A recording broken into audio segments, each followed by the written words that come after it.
Thank you. Well, thank you to both speakers. My name is Eric Krettel. I'm from Ann Arbor, Michigan. I don't have an academic affiliation, but I am the father of 3 boys who are 7, 9, 11 years old. And my question is really for both panelists. I'd be interested in your perspectives on the Virtus program.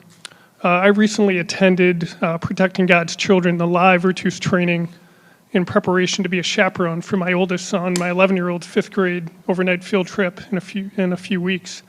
And I was appalled at the content and the way it was presented by the facilitator within our Diocese of Lansing.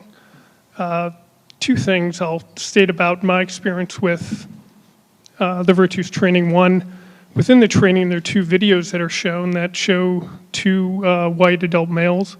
And they, at the end of the video, you review questions. One of the questions or statements that comes up in the videos and is a point of discussion is that it's a myth that most sexual abusers are homosexual. And when we got to the end of the video, when I raised the question about the data from the John Jay report and the Pennsylvania grand jury, without actually being familiar with Father Sullen's work, the facilitator was dismissive of me even raising the question that there could be a link between the abuse of boys, particularly of boys who were my son's age, and soon to be, my son will be older soon, but also just dismissive of the social science research. And I work in an academic medical center. I've been an administrator at the University of Michigan for almost 30 years. And I understand that peer-reviewed research can be selective. So to point to just research without justifying and being able to engage in a discussion about it, to me, was deeply offensive as a father. And secondly, at the end of the presentation, I approached the facilitator privately because twice in the videos that we saw, Bishop Malone from the Diocese of Buffalo appeared. And she was not even aware of the allegations against Bishop Malone.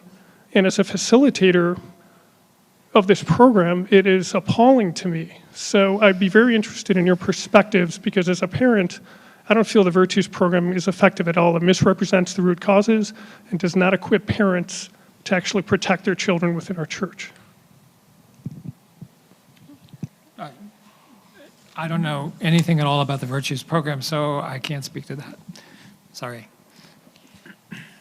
And I've done the training in my own parish. I guess I would say 2 things. One, what I found helpful about it was that we were sitting, I happened to do it on a day that a lot of male coaches were there. And I was doing it because I was teaching religious ed, and I just found it really to be a profound experience to be in the room with all of these other adult Catholics talking frankly about sexual abuse. And in an open way. That was just something I'd never experienced before. And to have men and women asking ourselves, where do we need to be careful? Where do we need to set boundaries? What things that seem normal to us, like maybe shutting a door of a room, do we need to reconsider? And I just found all that to be really healthy and good.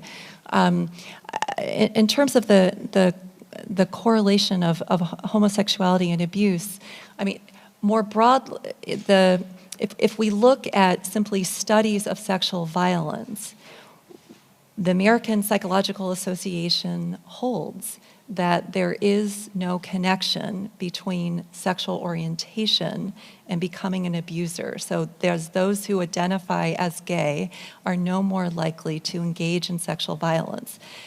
In the studies that I have seen, even when priests are identified as according to sexual orientation, which in my own view is a much murkier science.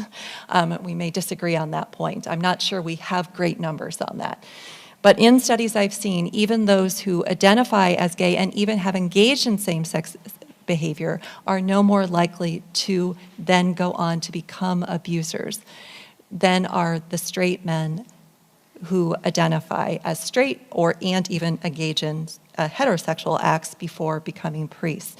So my sense is that isn't there in the data. What we do see is male perpetrators, male victims, right? The question is, how to interpret that, right?